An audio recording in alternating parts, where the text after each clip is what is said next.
नमस्कार दोस्तों, स्वागत है आपका आपके अपने YouTube चैनल ATC एजुकेशन पर। मेरा नाम है अमित कुमार और आज मैं आपको 10th क्लास की मैथ का चैप्टर नंबर फर्स्ट का 1.3 प्रश्नावली का क्वेश्चन नंबर फर्स्ट पढ़ाने जा रहा हूँ। इससे रिलेटेड एक परिमेय ऑलरेडी मैं आपको पिछली वीडियो में करवा चुका हूँ। अगर आपने उस वीडियोज़ को नहीं देखा है तो प्लीज़ उसको ज़रूर देखिए, वो भी क्वेश्चन बहुत इंपॉर्टेंट है। उस परिमेय का नाम है बच्चों 1.4, ठीक है। थ्योरम है, बहुत ही इंपॉर्टेंट थ्योरम है, आपको वो ज़रूर देखनी चाहिए और इस क्वेश्चन को भी बहुत अच्छे से समझ लेना, क्योंकि ये क्वेश्चन और वो क्वेश्चन लगभग क्या पूरी तरीके से सेम है। सिर्फ वहाँ पर आपको √2 दिया हुआ है और यहाँ पर आपको √5 दिया हुआ है, सिर्फ नॉमेरिकल चेंज होगा। क्वेश्चन आपका बिल्कुल एज इट इज़ ऐसा का वैसा ही रहेगा, बस आपको अब अच्छे से समझना है। तो देखिए, क्वेश्चन को करने से पहले मैं आपको इसको पढ़ के समझा देता हूँ। क्वेश्चन 1 में लिखा हुआ है, सिद्ध कीजिए कि √5 एक अपरिमेय संख्या है। क्वेश्चन को करने से पहले जैसे कि मैंने आपको बताया 1.4 परिमेय आपको देखनी चाहिए, बहुत ही इंपॉर्टेंट परिमेय है। तो चलिए शुरू करते हैं क्वेश्चन को। सबसे पहले हम क्या कर लेते हैं, मान लेते हैं, माना √5 को एक परिमेय संख्या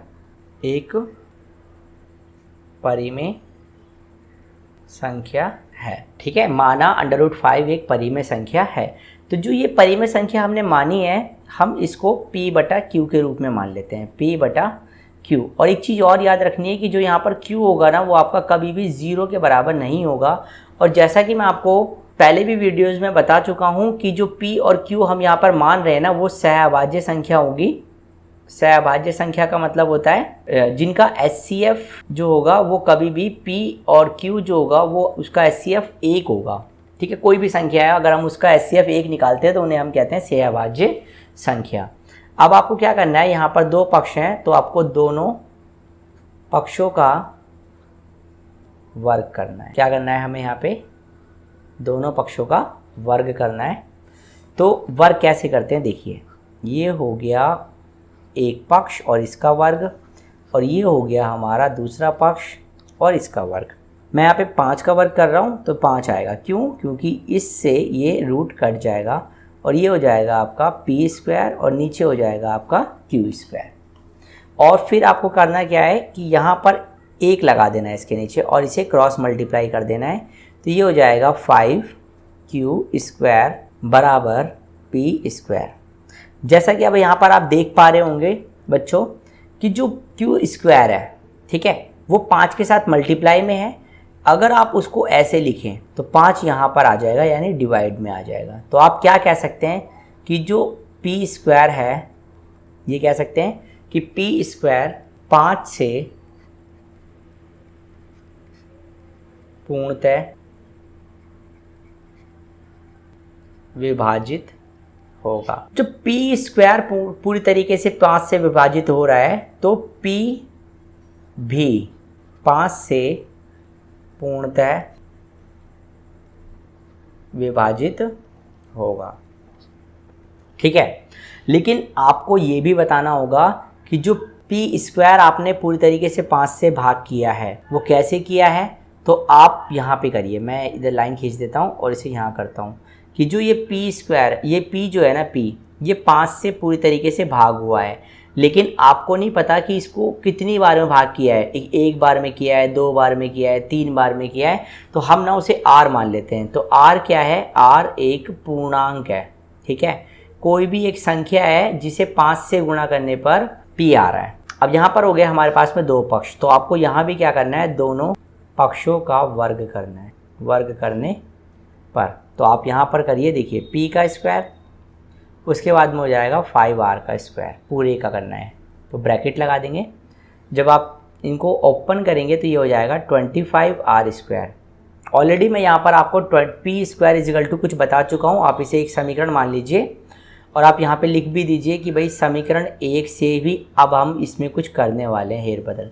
तो P² बराबर हम रखने वाले हैं 5Q² बराबर में 25R²। 5 से आप इसे भाग कर सकते हैं, पूरी तरीके से भाग हो जाएगा ये 5 बार में, यानी Q² बराबर में 5R²। अगर आप नॉर्मली यहाँ पर देखें तो जैसे कि मैं यहाँ से 5 को इस तरफ ले गया था, ठीक है, यहाँ से 5 को उठा के इस तरफ लाया था, वैसे ही आप यहाँ से इस 5 को उठा के इस तरफ ला सकते हैं। यानी क्यू स्क्वायर गुणा में है तो इधर जाके जाहिर सी बात है भाग में होगा, बराबर में आर स्क्वायर। यानी सीधी सी बात आप कह सकते हैं कि जो क्यू स्क्वायर है, ठीक है, वो 5 से पूर्णतः विभाजित होता है। तो जो क्यू है, क्यू भी 5 से पूर्णतः विभाजित होगा। तो हमने क्या देखा कि जो P है और जो Q है, ठीक है, वो पूरी तरीके से, यानी पूरी पा है ये बच्चों, पूरी तरह से 5 से भाग होगा। तो आप कह सकते हैं इसलिए √5 एक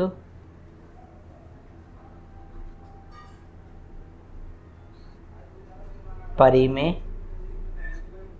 संख्या है। इसके विरोधाभास से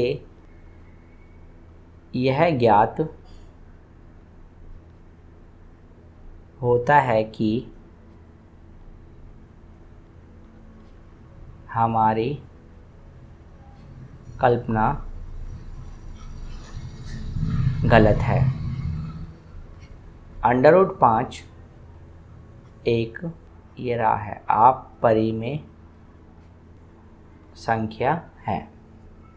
ठीक है दोस्तों, और इसी तरीके से आपने पिछली वीडियो के एक परिमेय थी 1.4 जो मैंने आपको ऊपर बताया था, उसे सॉल्व किया था और वहाँ पर था √2 एक अपरिमेय संख्या है। तो इस तरीके से हम किसी भी प्रकार के क्वेश्चन को आसानी से सॉल्व कर सकते हैं। अगर √3 आ जाए, जो कि एक एग्जाम्पल है आपकी ही बुक में, √7 आ जाए, है ना, ये ऐसा भी क्वेश्चन आ सकता है। तो ये सब एग्जाम्पल्स हैं। अगर आप बस आप सिर्फ वैल्यू चेंज करिए, जैसे मैंने 2 की जगह पर यहाँ पर 5 रख के आपको दिखा दिया, 5 की जगह पर आप 3 रख के कर सकते हैं, 7 रख के कर सकते हैं, लेकिन आपको जो तरीका लगाना है वो यही लगाना है। तो इस क्वेश्चन को समझाने के लिए एक बार और मैं ट्राई करता हूँ। अगर आपको अच्छे से समझ में नहीं आया होगा तो अब की बार आप अच्छे से इसे समझ लेना।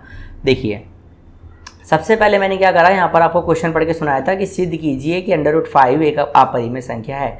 लेकिन हमने यहाँ पर ऑलरेडी पहले से इसे क्या मान लिया, परिमेय संख्या मान लिया। जब भी तो लास्ट में अपरिमेय संख्या सिद्ध कर पाएंगे हम कि भाई हमने क्या माना इसे परिमेय संख्या। परिमेय संख्या का मतलब क्या होता है कि भाई P/Q मान लिया, जहाँ पर Q ना वो कभी भी 0 नहीं हो सकता या 0 नहीं होगा। ठीक है, और हमने P और Q एक ऐसी संख्या ली है जो सहभाज्य है। सहभाज्य का मतलब होता है जिनका HCF 1 होता है। दोनों पक्षों का हमने फिर वर्ग करा। जब वर्ग करा तो इस संख्या का भी वर्ग हो गया और इधर भी वर्ग कर दिया। देखिए, यहाँ पे वर्ग करा, इसका भी वर्ग करा, तो वर्ग करने पे इससे तो रूट कट जाएगा, ओनली 5 बचेगा, यहाँ पर स्क्वायर हो जाएगा। इसके नीचे 1 लगा के क्रॉस मल्टीप्लाई कर दिया, तो ये हो गया आपका 5Q² और यहाँ पर अकेला बचा P²। यानी नॉर्मली ये जो 5 है ना, ये गुणा में इधर जाके भाग होगा, और ये कहता है कि भाई जो P² है ना, उसको 5 ना पूरी तरीके से भाग कर रहा है। तो Q को भी, यानी जो P है, P को भी, P² को भाग कर रहा है, तो P को भी 5 पूरी तरीके से भाग करेगा। अब कितनी बार में भाग करेगा ये तो हमें यहाँ से पता चलेगा कि जो P है ना, P को 5 R बार में भाग कर रहा है। मतलब अगर हम इसे R से गुणा कर दें तो P आ जाएगा, यानी उससे पूरी तरीके से वो भाग कर देगा। इसी को कहते हैं पूर्णतः विभाजन। लेकिन हमने जो R माना है ना, वो एक संख्या है जो हमने अपनी तरफ से मानी है। यहाँ पर हमारे पास में फिर से 2 पक्ष हो गए और हम दोनों पक्षों का फिर से वर्ग कर रहे हैं। तो P² बराबर हो जाएगा आपका 5R²। तो 5 का स्क्वायर 25 होता है। P² की जगह पर हम P की वैल्यू रख देते हैं, जो कि मैंने आपको यहाँ पे बताया था कि समीकरण 1 मानकर हम इसे कर सकते हैं।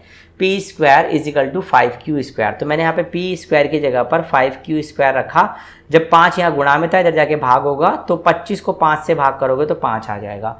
यानी Q² बराबर कितना आ गया, 5R²। ये जो स्क्वायर इधर है गुणा में है, ठीक है, 5 गुणा में, वो इधर जाके क्या होगा, भाग में हो जाएगा। यानी कि सीधा सीधा हो जाएगा R² बराबर Q² बटे में 5। यानी Q² को 5 ना पूरी तरीके से भाग कर रहा है, तो Q को भी 5 पूरी तरीके से भाग करेगा। यानी आप यहाँ पर देख पा रहे हैं कि P और Q को 5 पूरी तरीके से भाग कर रहा है। तो आप कह सकते हैं कि जो √5 है वो परिमेय संख्या है। लेकिन अगर हम इसी का उल्टा मान लें, क्योंकि हमने यहाँ पर इसे परिमेय माना था तो परिमेय सिद्ध हो गया, अगर मैं इसका अपरिमेय मान लूँ तो ये अपरिमेय सिद्ध होगा। इसका मतलब हमारी कल्पना जो है वो गलत है। √5 जो है वो एक अपरिमेय संख्या है। ठीक है, यही हमें सिद्ध करना था। ये थ्योरम नंबर 1.4 भी आप कर सकते हैं, √3 लगा सकते हैं, √7 लगा सकते हैं, कुछ भी आप लगाइए, आपको परी में यही ऐसी सिद्ध करनी होगी। और अगर आपको अब अच्छे से समझ में आ गया है तो मेरी वीडियो को लाइक कर दीजिए, शेयर कर लीजिए, सब्सक्राइब कर लीजिए, बेल आइकन पे क्लिक जरूर कर लीजिए, क्योंकि अब ऐसी ही वीडियोज़ मैं आपके लिए लाता रहूँगा। जय हिंद, जय भारत दोस्तों।